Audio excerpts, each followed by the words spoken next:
Buenos días, me llamo Anwar, soy de la Asamblea de Vivienda de Tetuán y os voy a contar un poquito lo que pasó con el desahucio de nuestro compañero Mohamed.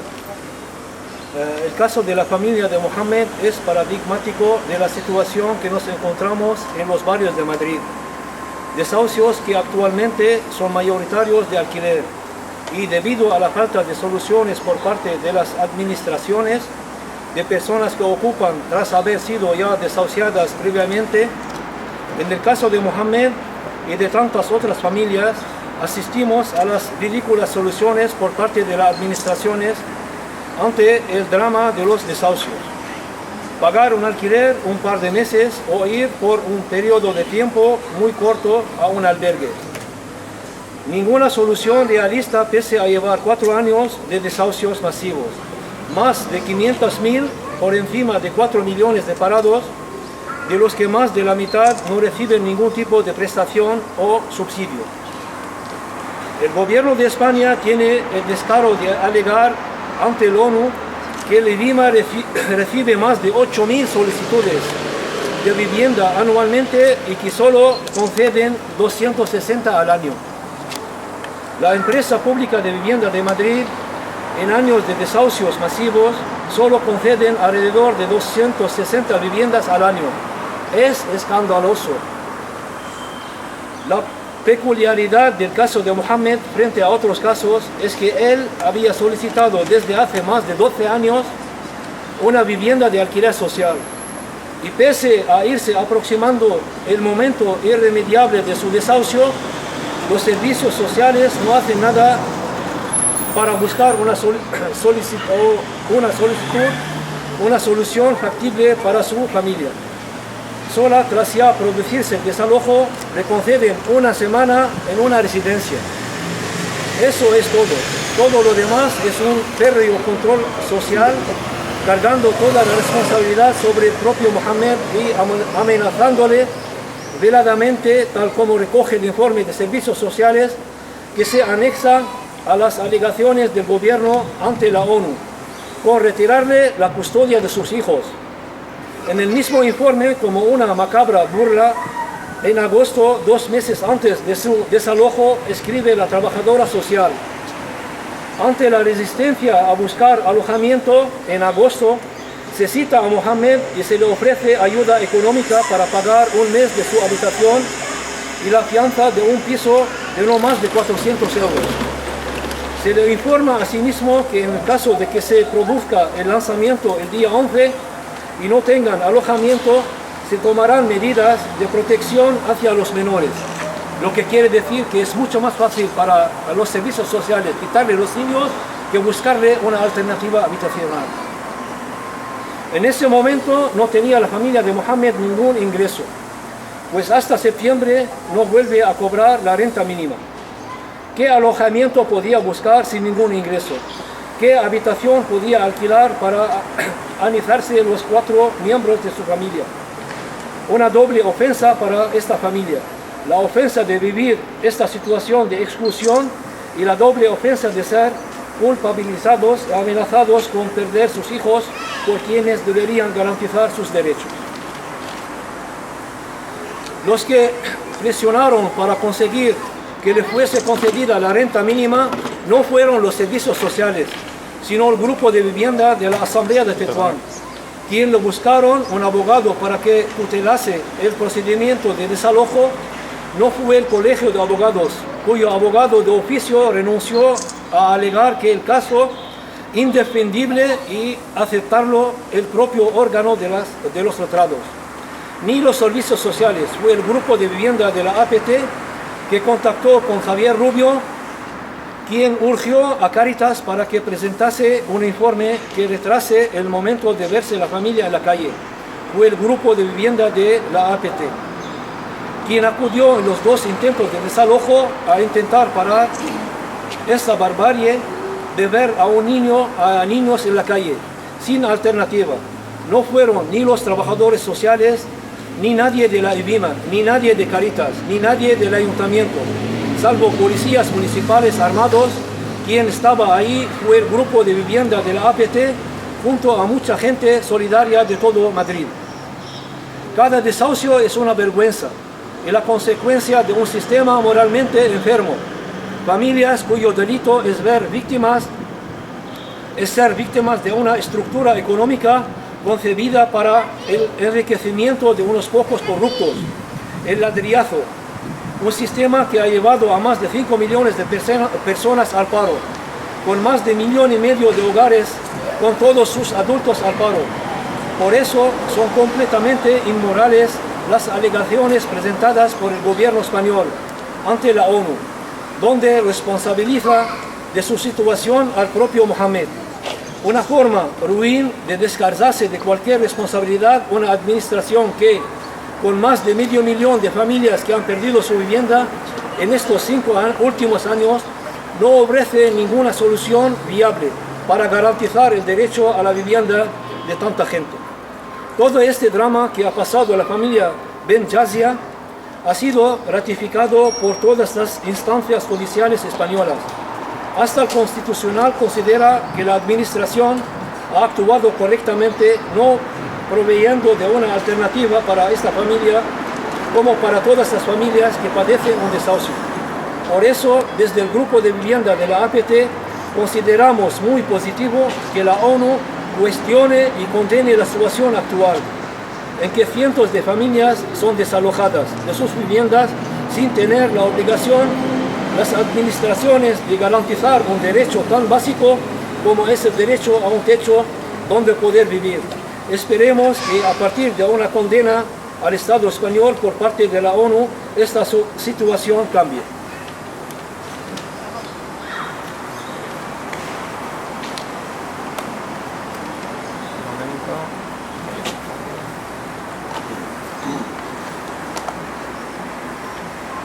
Vale, seguir. Bueno, aquí estamos reclamando desde hace mucho tiempo nuestros derechos, porque hemos tenido, antes de todo, un desahucio, yo y mi familia, y desde aquel tiempo y más de 15 años renovando, reclamando a Libima, a Caritas y quejándonos, porque el desahucio va a ser un poquito alarmante, porque somos una familia de niños de 3 años y 8 meses, entonces no hemos tenido ninguna alternativa, buscándonos siempre donde podemos vivir. Y ya que estamos aquí desde hace mucho tiempo,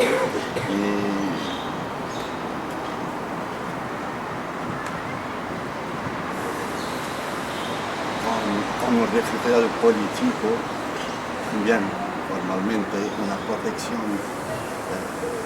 desde el gobierno español para conseguir eso normalmente sin quejarnos.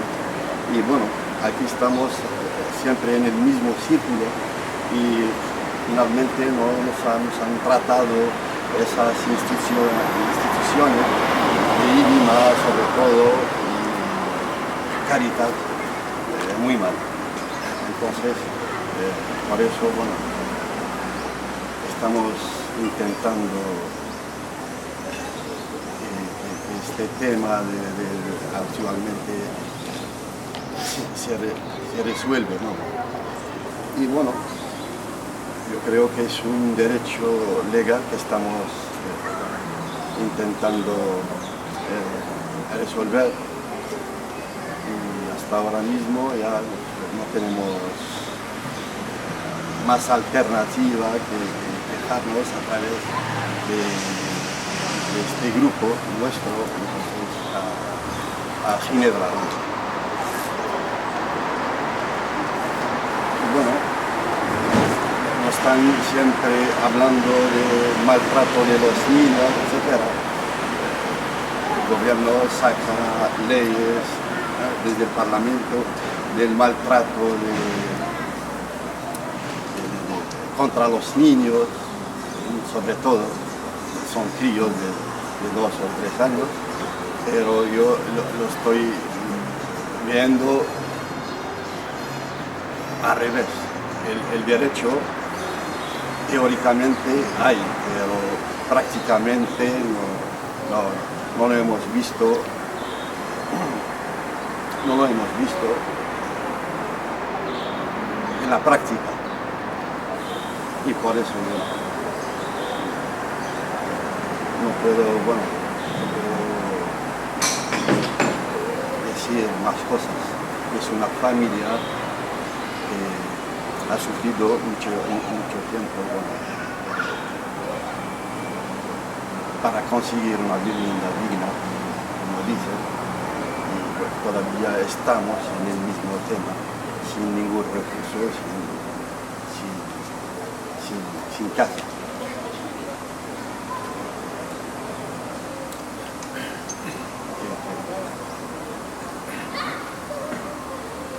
Bueno, pues gracias a todas las personas que habéis venido esta mañana a esta rueda de prensa para hacer pública la comunicación que hemos presentado ante el Comité de Derechos Económicos, Sociales y Culturales de Naciones Unidas por vulneración del artículo 11 del Pacto Internacional de Derechos Económicos, Sociales y Culturales. El pacto reconoce en su artículo 11 el derecho a una vivienda digna y adecuada para todas las personas y además obliga al Estado a proveer de los medios adecuados para hacer efectivo ese derecho. Este pacto y el derecho a la vivienda están en vigor en nuestro país desde el año 1977. El Estado español firmó el pacto. Además, en el año 78 se promulgó una Constitución que reconocía en su artículo 47 el derecho a una vivienda digna para todos. Sin embargo, 35 o 36 años después, ese derecho sigue siendo papel mojado. Ni siquiera un tratado internacional que vincula al Estado desde el mismo momento en que se firma ha servido para que el Estado cumpla con sus obligaciones y facilite los medios para que no se produzcan situaciones como la de Mohamed. Hay que destacar que Mohamed desde el año 99 presentó instancias todos los años ante el IBIMA, ante el Instituto de la Vivienda de Madrid, solicitando una vivienda adecuada.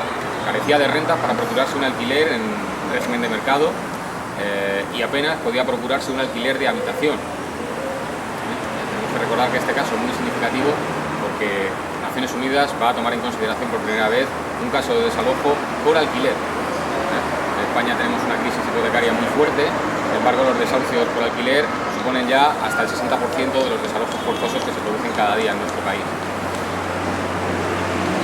En el caso de Mohamed, desde el punto de vista legal, nosotros desde el primer momento alegamos ante los tribunales españoles, ante el juzgado de primera instancia número 37, la existencia de unas circunstancias personales que impedían desalojar a la familia.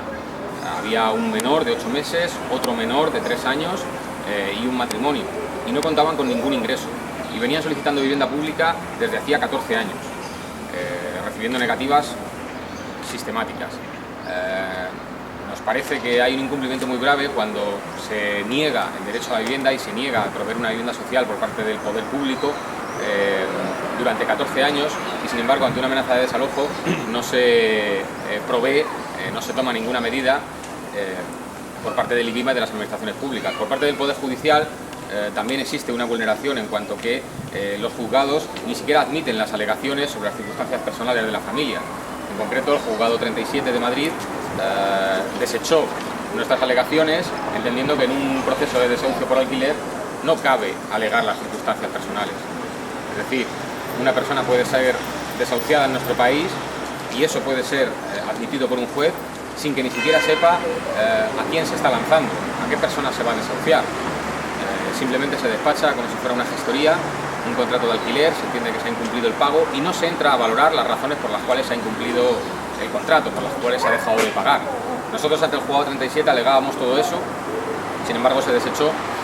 Es verdad que en un momento dado se requirió al IBIMA y a Cáritas para que informasen sobre la situación de sus solicitudes de vivienda, pero poco más. Se pudo demorar un par de meses el desahucio y finalmente el 3 de septiembre se produjo el primer intento de desalojo, que no fue parado, como ha recordado Anuar, por las administraciones públicas en cumplimiento de sus obligaciones y de los derechos que tienen reconocidas todas las personas, sino que fueron las entidades de la sociedad civil, la Asamblea de Vivienda del 15M del barrio de Tetuán de Madrid, la que organizó una resistencia pacífica para conseguir paralizar ese desahucio, lo cual se logró el día 3 de septiembre, consiguiendo de la Comisión Judicial una moratoria de un mes.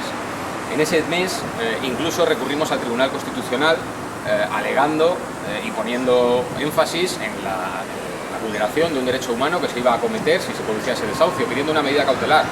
El Tribunal Constitucional español ni siquiera contestó, de tal manera que llegado el 3 de octubre se acordonó la calle con numerosos efectivos policiales del Ayuntamiento de Madrid y poniéndolos al servicio de una orden de desahucio particular se desalojó a esta familia. Pasó 4 noches en un albergue y posteriormente fue también desalojada del albergue, teniendo que pasar varias noches durmiendo en el coche de la familia, que era el único techo con el que contaban en ese momento. El Pacto Internacional de Derechos Económicos, Sociales y Culturales, a partir del año 2013, incluye un protocolo que permite a las personas que vean vulnerado su derecho emitir una comunicación ante Naciones Unidas, ante el Comité de Derechos Económicos, Sociales y Culturales, si es que todas las instancias nacionales han desechado las alegaciones y no han remediado la situación de violación de derechos humanos que se alegue. Nosotros, en febrero de este año, hemos comunicado ante Naciones Unidas esta situación, relatando todo el caso, acompañando todos los informes. Naciones Unidas, su Comité de Derechos Económicos, Sociales y Culturales, con sede en Ginebra, ha aceptado estudiar el asunto y ha pedido explicaciones al Gobierno. El Gobierno ha contestado de una manera, entendemos que muy soberbia, diciendo que la petición de Mohamed y su familia es un abuso de derecho, porque entiende que no se comete ningún desalojo forzoso cuando se desahucia a una persona por alquiler, mientras que el IBIMA no le provee de vivienda. Además, también ha alegado que la situación de Mohamed es exclusivamente culpa suya, que durante todos los años que estuvo pidiendo vivienda al IBIMA no tuvo una actitud positiva y enérgica de búsqueda de vivienda y por lo tanto considera que el Estado no ha incumplido ningún mandato internacional. Hay que destacar que en esta comunicación el Gobierno sí se reconoce obligado por el Pacto Internacional de Derechos Económicos, Sociales y Culturales de 1977, pero alega que no concurre ninguna violación. Nosotros entendemos que la violación, más allá del caso de Mohamed, es una violación sistemática, es una violación permanente, de carácter estructural, por la cual se hace caso omiso de estas recomendaciones, de estos tratados, de estas leyes y por lo tanto procede una reparación, procede que Naciones Unidas condene el desalojo de Mohamed y su familia, condene al Gobierno español por su actitud y su falta de provisión de viviendas sociales para todas las familias, especialmente en una situación de emergencia habitacional inédita en nuestro país. Después de años de burbuja inmobiliaria, vemos como cada día se producen más de 50 desahucios en nuestro país. A pesar de eso, el Estado, por vía de las administraciones de la Comunidad de Madrid, se permite el lujo incluso de vender las viviendas públicas e ir poco a poco disolviendo el escasísimo parque público de vivienda que había en nuestra comunidad. Por lo tanto, vamos a solicitar una condena ejemplar a España y que se obligue al Estado a evitar por todos los medios que se vuelvan a cometer estas atrocidades. El siguiente paso dentro del proceso será que el comité decida entrar al fondo del asunto y una vez entrado al fondo del asunto tome una decisión sobre ello y provea y condene al Gobierno a lo que proceda, también desecharlo, se entiende que no ocurre ninguna vulneración.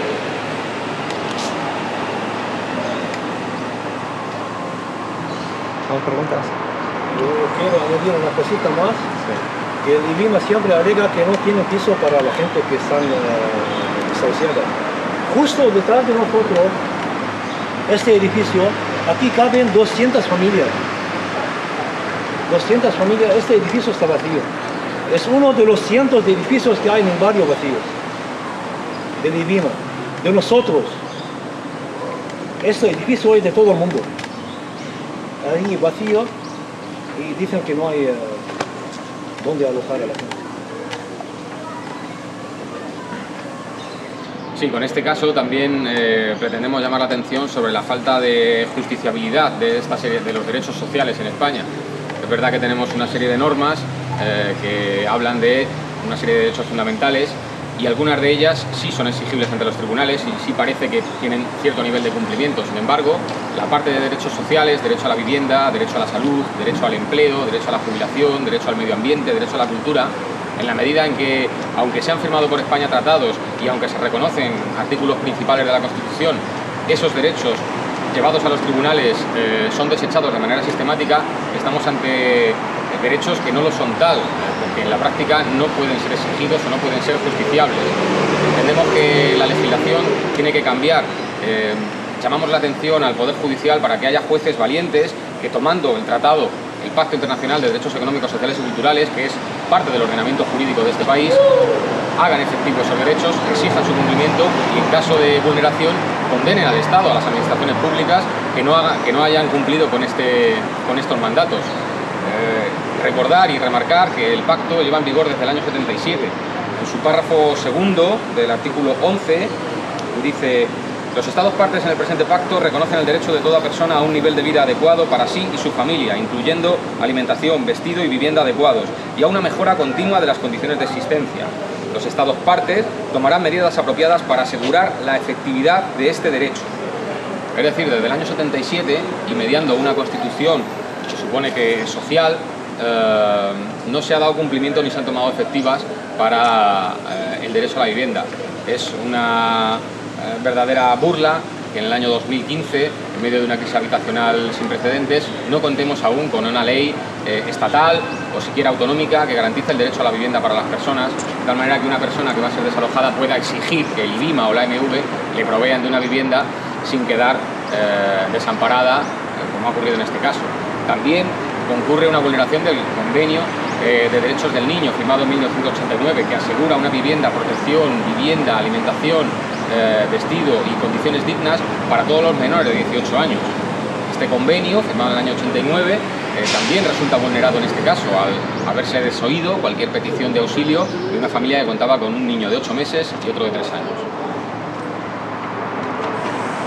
No solo esto, además que amenazan a la familia de quitar a sus menores. Es lo que hacen los servicios sociales en este país. Y a mí, pero no sé por qué esos casos no pasan en Francia o Alemania o otros países de Europa. Entonces,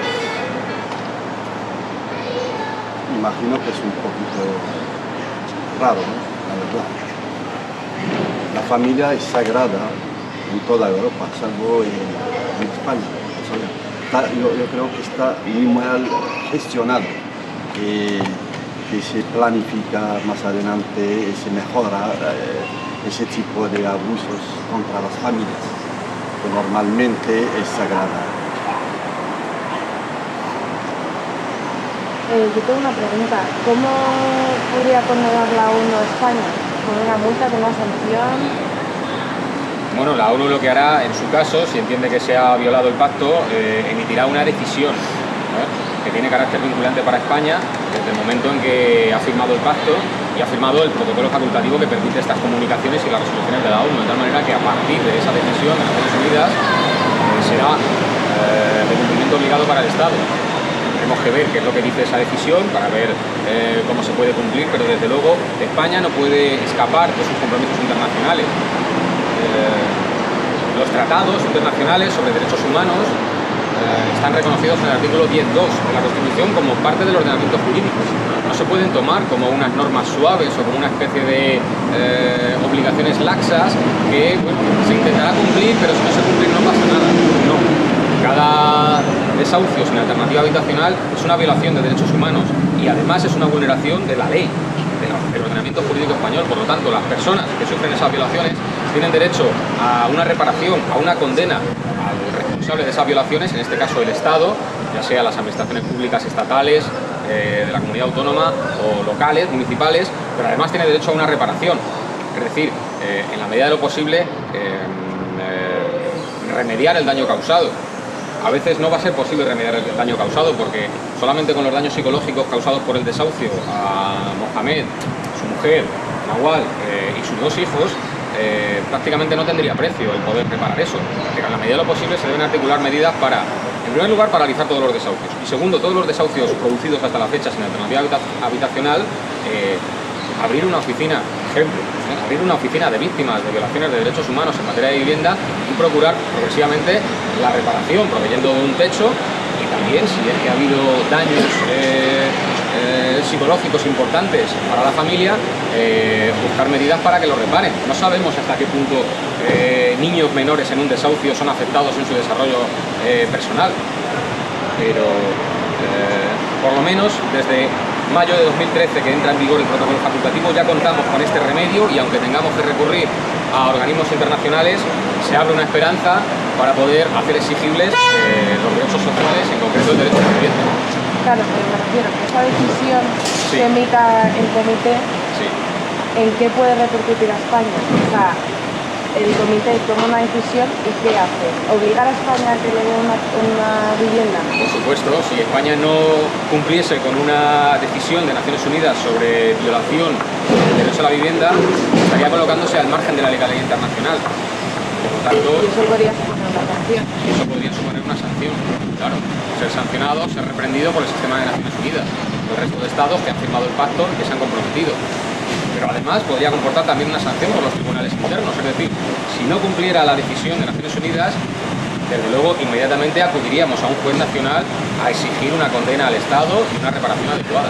¿Sabéis cuándo va a emitir la decisión del comité? Es difícil decirlo porque este protocolo apenas tiene un año de vigencia en España. Pensamos que es la primera comunicación que se ha hecho en materia de vivienda, por lo tanto no hay precedentes. Puede tardar 6 meses, un año, lo desconocemos. Pero mandasteis la petición en febrero. Eso. Y hasta entonces no habéis tenido respuesta. Bueno, hemos tenido la respuesta de que Van a aceptar estudiar el caso. de que estudian aceptar el caso, que le han pedido explicaciones al gobierno, el gobierno ha respondido, nos han facilitado la contestación del gobierno, y a partir de ahí nosotros ahora tenemos hasta el día 29 para hacer unas contraalegaciones, en las cuales presentaremos un informe elaborado por la Asamblea del 15M de Tetuán, presentaremos certificados de la posición activa que tuvo Mohamed y su familia durante los momentos anteriores al desahucio para buscar vivienda, buscar empleo, buscar recursos de todo tipo, y de alguna manera justificar que es una petición de sentido común, que se cae por su peso. Vale. ¿Ahora mismo dónde estás viviendo? Ahora mismo estamos en el piso de alquiler, pero hemos conseguido un poquito muy tarde, después de tener muchas barreras en el camino. Entonces, pero de momento estamos en la posición, más o menos. Vale, pues ahora qué. Otra pregunta. ¿Es el primer caso que se lleva ante Ginebra con esta situación? Y en el caso de que que fuera positivo, ¿podría sentar jurisprudencia y qué consecuencias tendría? Sí, bueno, es un poco lo que ha preguntado la compañera. Lo que tendremos no será una sentencia judicial propiamente dicha, porque lo que va a ser es una decisión del órgano de Naciones Unidas para la protección de derechos humanos. Este comité depende del Alto Comisionado de Derechos Humanos de Naciones Unidas. A partir de ahí habrá una decisión. Tiene la misma fuerza y el mismo carácter vinculante para el Estado como puede ser una decisión sobre un país en una situación de conflicto en la que se producen violaciones de derechos humanos de manera masiva, y hay un órgano internacional que obliga al Estado a remediar, poner freno y reparar esas violaciones. ¿Es la primera vez? Es la primera vez. Es la primera vez que este comité va a estudiar una presunta violación de derechos humanos en España.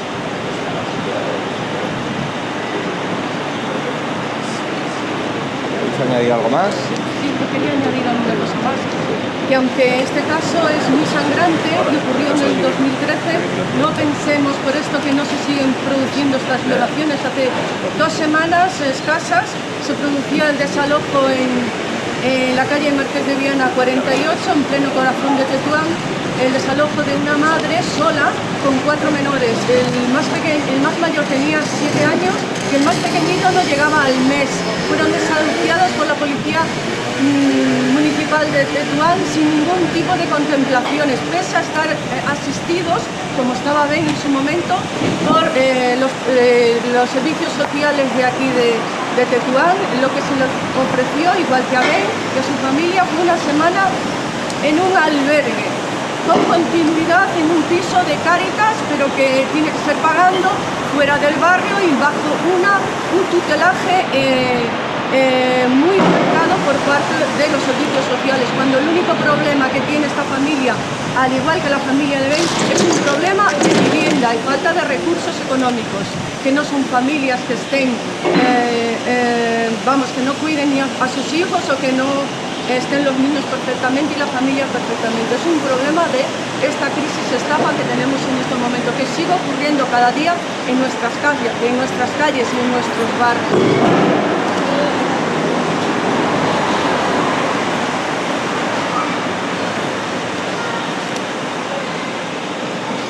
Bueno, si lo queréis ver, aquí están las comunicaciones de Naciones Unidas, donde pues se admite la cuestión, se acepta estudiarla, se le piden explicaciones al gobierno, si lo necesitáis.